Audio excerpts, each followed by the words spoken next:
Oke cuy, balik lagi sama gua Gani. Selamat datang di Rakit PC cuy lagi teman-teman ya. Kemarin kita udah nge-review casing ini, Aerocool Atomic ARGB ya. Sebuah casing micro ATX di harga 769.000. Dia lebih pendek sedikit daripada casing micro ATX lainnya dan sedikit lebih lebar ya. Oke, kemarin kita udah review itu, sekarang kita akan ngerakit ya. Dan rakitan di casing ini nanti akan ada dua versi teman-teman. Yang pertama menggunakan motherboard mini ITX dan VGA vertikal karena casing ini ada slot untuk VGA vertikal. Yang kedua pakai Mobo Micro ATX dan pakai water cooling karena casing ini kalau gua baca di websitenya support water cooling di bagian atas. Tapi kalau gua lihat ini di atas, gua takutnya rada mentok sama RAM. Tapi nanti kita lihat aja. Untuk yang sekarang gua masih pakai fan dulu ya, fan biasa dulu dengan VGA vertikal. Belum make water cooling ya. Komponennya masih yang kayak kemarin, B660 ITX, i3-12100F, RAM V-Color yang 4266MHz, terus NVMe ADATA, hard disk WD Blue. Graphic card di sini pakai Gainward RTX 3050 ya karena dia rada panjang, dibikin vertikal bakal cakep banget nih kalau VGA ini. Power supply-nya Aerocool KCAS 750, ada di pojok ya, sama fan tadi gue udah bilang 2 biji fan warna putih ya. Jadi di rakitan kali ini gue pengennya bikin tema hitam dan putih ya. Dan ini sebenarnya bisa diganti-ganti sih kalau misalkan teman-teman mau ganti warnanya tuh, mau rainbow, mau apapun itu bebas ya, gimana selera. Cuman gue lagi pengen bikin yang nuansa hitam putih ya. Oke teman-teman, gue udah buka casing ini ya. Cara ngebukanya ada di video unboxing dan review kemarin. Sebenarnya simpel aja sih, tinggal buka samping, buka engsel, temperetnya, buka bagian atas, gampang banget. Gue udah pasang backplate ya. Dan ini fan bagian belakang gue akan lepas ya. Gue akan tukar dengan fan yang slim ini teman-teman. Karena tadi gue nyoba masukin Mobo satu set kayak gini ke dalam sini dengan fan nempel di sini, dia bentrok guys di sini. Jadi Mobonya kagak bisa masuk ya. Gue belum tahu nih kalau misalkan gue tuker ini fan-nya jadi ada di sini dan si side-nya ada di samping, harusnya sih masih bisa ya. Kalau gue lihat ini masih tipis seginilah, masih bisa harusnya. Dan untuk pemasangan kayak power supply, hard disk itu sih gampang ya, standar, tinggal masukin PSU, baut, hard disk, baut. Sekarang gue mau masang dulu ini fan ke sini, terus masukin PSU ke dalam hard disk ya, sama ke PSU ke dalam hard disk. Masukin PSU dan hard disk ke dalam casing.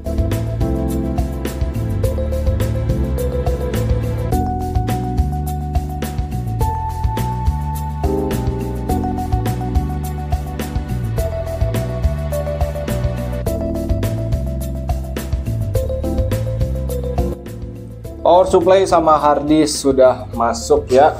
Di sini untuk fan juga sudah gue pasang ya. Ini fan-nya fan yang slim bawaan dari Shade Big Shuriken 3 teman-teman ya. Dan gue ngebaut di bagian ujung ya. Kalau di bagian sini itu masih mentok guys ya. Dan di bagian bawah sini nggak ada tempat baut. Jadi gue pakai kabel tis ya. Harusnya yang bagian ujung sini tuh untuk fan 14 cm. Di sini udah jelas kalau misalkan teman-teman pakai Mobo mini atau micro ya, pengen naruh fan di sini, dipastikan area sini itu tidak dempet sama kipas ya. Karena kalau untuk yang cooler side ini di motherboard mini, dia ngambil area heatsink sini guys. Ya mungkin harusnya pakai water block kali ya, water cooling IO, atau cooler tower yang ngambil areanya ke kanan kayak model Aerocool Mirage 5 gitu ya. Di tengah sini harusnya aman, nggak ngeganggu area samping sini.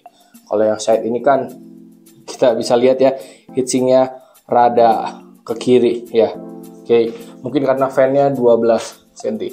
Anyway, sekarang gua mau masukin motherboardnya dulu ke dalam casingnya.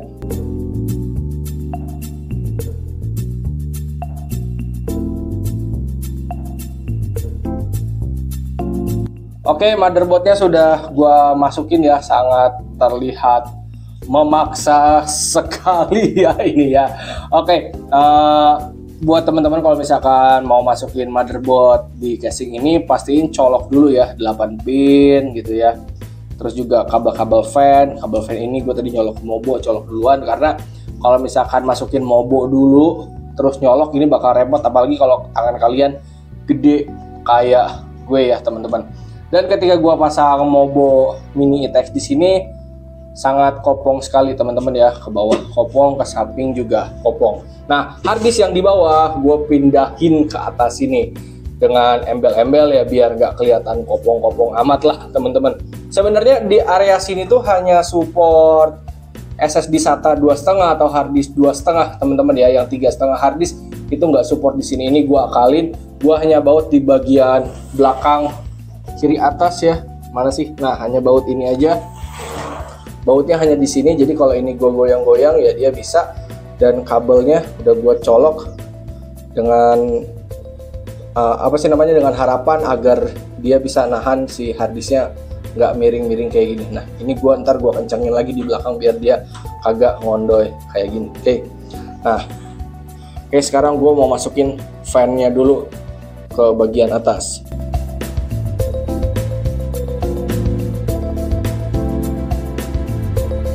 Oke teman-teman, fan atas udah dipasang ya, dan di sini bisa dilihat kita naruh fan aja untuk mobo mini kayak gini dia udah hampir menyentuh RAM-nya ya. Ada sih jeda sepersekian senti ya. Dan untuk kabel manajemen di casing ini jujur aja sangat gampang guys. Kesini enak, ini fan kesini juga enak, udah ada pengaitnya, tinggal masukin. Oh, ini kasih kabel tis, di sini ada tempatnya. Jadi jalur kabel manajemennya tuh enak guys ya. Buat teman-teman yang mau rakit di casing ini, saya sangat tidak menyarankan pakai mobo mini ITX ya. Gue belum tahu nanti pada saat pakai micro ATX bakal gimana nih, soalnya kan micro ATX nanti full ya sampai ke sini. Nanti kita lihat juga perbandingannya. Yang jelas fan yang ini nanti di belakang pasti bisa ada di posisi semulanya ya, karena nanti untuk blok coolernya atau pakai cooler tower nggak akan semepet yang ini guys, bakal aman ya. Dan di sini sekarang kita tinggal masang VGA aja. Gua akan pakai riser ya teman-teman ya. Sekarang gua mau masang VGA dulu. Tipsnya paling masukin risernya dulu, terus baut masukin riser, masukin VGA ke riser, baru baut ke tempatnya, karena di sini ada tempat untuk VGA vertikal ya. Ini udah gua buka separoh ya, karena cukup separoh juga dibuka. Yuk, kita masukin VGA dulu.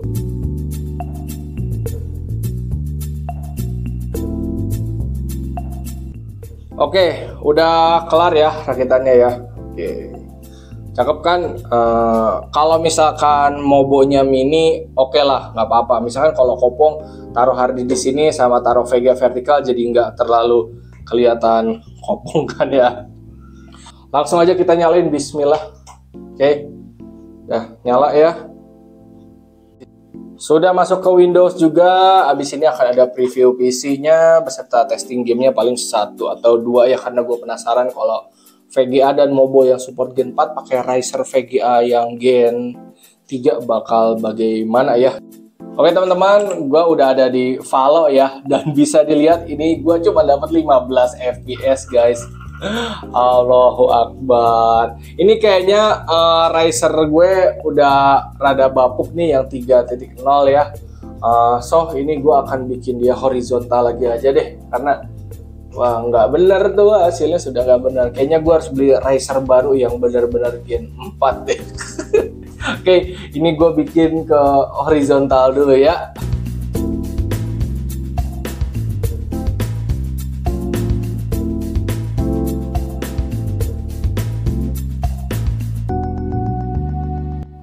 Ini dia teman-teman ya, sudah gue bikin jadi horizontal ya VGA-nya ya. Aduh, ini rakitan gue jadi amsyong gara-gara riser beginian doang ya. Ini riser mungkin gara-gara udah sering ketekak-tekuk gitu kali ya guys ya, jadi udah rada nggak bagus ya. Padahal waktu awal-awal sih masih normal-normal baik. Gue pengen ngeliat padahal kalau pakai riser 3.0 hasilnya bakal gimana. masa main Valo cuma 15 fps gak masuk akal, harusnya nggak sampai kayak gitu. Ini ada yang masalah nih sama Razernya, gue harus beli Razer baru pokoknya ya. Oke, abis ini gue akan coba testing game ya teman-teman. Oke. Nah guys, harusnya normalnya seperti ini 300 fps, bukan tadi 15 fps. Allahu Akbar, gara-gara beginian doang ya. Nah kalau udah kayak gini ya hasilnya mirip-mirip kayak sebelum-sebelumnya aja guys ya. Seperti i3 Gen12 dengan RTX 3050 pada umumnya ya, udah cukup lah. Oke teman-teman, gua ngetes gamenya ini aja ya, karena hasil game ketika VGA horizontal sama banget seperti sebelum-sebelumnya ya. Oke, jadi gua nggak tesnya. Gua lebih nunjukin rakit di casing si Aircool Atomic ini gimana ya. Ternyata pada saat rakit pakai Mobo Mini ITX itu ternyata ngebautnya sih gampang teman-teman. Kabel manajemennya juga sangat gampang, bahkan sangat enak ya. Tuh bisa dilihat clean ya. Sayangnya posisi kipas ini dan di atas itu sedikit mepet banget kalau misalkan gue pakai cooler yang model low profile kayak gini ya. Dan dipasang VGA horizontal pun ini sebenarnya tidak kelihatan kopong ya. Cuman kalau lu maksa naruh harddisk di situ dia jadi menyon tuh gara-gara VGA-nya kepanjangan ya. Jadi kalau mau pakai VGA horizontal lebih baik harddisknya itu ada di kolong ya teman-teman. Cuman resiko nanti bagian sini akan kopong. Rakitan di casing ini akan sangat cakep ketika nanti pakai Mobo Micro ATX. Lihat aja deh teman-teman ya. Gua usahain next secepatnya ada konten di casing ini menggunakan Mobo Micro ATX ya teman-teman. Oke. Sebelum ke preview guys, gue sedikit penasaran soal posisi radiator ya. Jadi fan-nya gue buka dan gue langsung buka radiator. Ini belum ada video unboxingnya nih, nanti kita lihat aja ya. Oke, casing ini ternyata memang benar bisa support water cooling 240 di bagian atas guys ya. Permainannya sebenarnya sederhana. Casing ini dibuat lebih pendek guys dari casing Micro ATX pada umumnya. Dan solusinya agar bisa dipakai water cooling 240 dia dibikin lebar guys ya. Jadi ketika teman-teman masang radiator di sini, baru radiatornya doang aja kelihatannya kayak udah mepet sama RAM nih, tinggal sepersekian mili tuh ini udah nyentuh sama RAM guys. Noh ya. Jadi ngebautnya itu harus rada atas mendekati tempered glass guys ya. Ngebautnya di sini. Kalau di belakang sini kelihatannya ngebautnya di sini nih ya. Dan ketika kita ngebaut di sini, area bawah itu dipakai buat area kabel, jalur kabel. Dan kalau dilihat dari sini, ini nggak mentok sama RAM. No, jadi kita masih bisa naruh kipas radiator nih nanti di sini nih. Oke, ya. Cuman resikonya nanti si RAM bagian atasnya akan rada ketutupan sedikit sama fan dari radiatornya. Cuman kagak apa-apalah. Jadi pesan gua kalau misalkan teman-teman mau rakit casing ini pakai radiator, pastiin RAM kalian tidak melebar ke samping ya, dan juga tidak terlalu tinggi agar tidak mentok ke radiator. Ini untungnya RAM dari V-Color bentuknya simple aja guys ya. Lebar ke samping, lebar ke atasnya cukup lah ya. Jadi tidak ada gangguan apapun ya. Next rakitan kita coba pakai Mobo Micro, pakai water cooling ini di casing ini. Bakal cakep banget dah ya. Udah paling bener guys kalau casingnya micro, ya udah Mobonya micro aja gitu ya. Jangan pakai Mini ITX, pakai cooler low profile kayak gini. Yang ada lu jadi sengsara sendiri guys ya. Pertama lu harus mindahin fan ini sama fan ini gara-gara dia mentok gitu loh si heatsinknya. Kalau mau pakai yang low profile gini, pastiin casingnya yang memang khusus untuk Mini ITX aja gitu, karena yang low profile gini ya khususnya kan buat Mini ITX tuh. Kalau yang micro gini ya udah mainnya di micro aja. Dan kalau teman-teman mau masang radiator 280 di atas, gue yakin sih nggak muat ya. Paling water cooling 240 aja. Kalau 280 paling fan-nya aja 140 ya di bagian dalam sini 140 itu muat, dan pakai cooler tower ya, model-model Aerocool Mirage 5 gitu ya, itu bakal muat.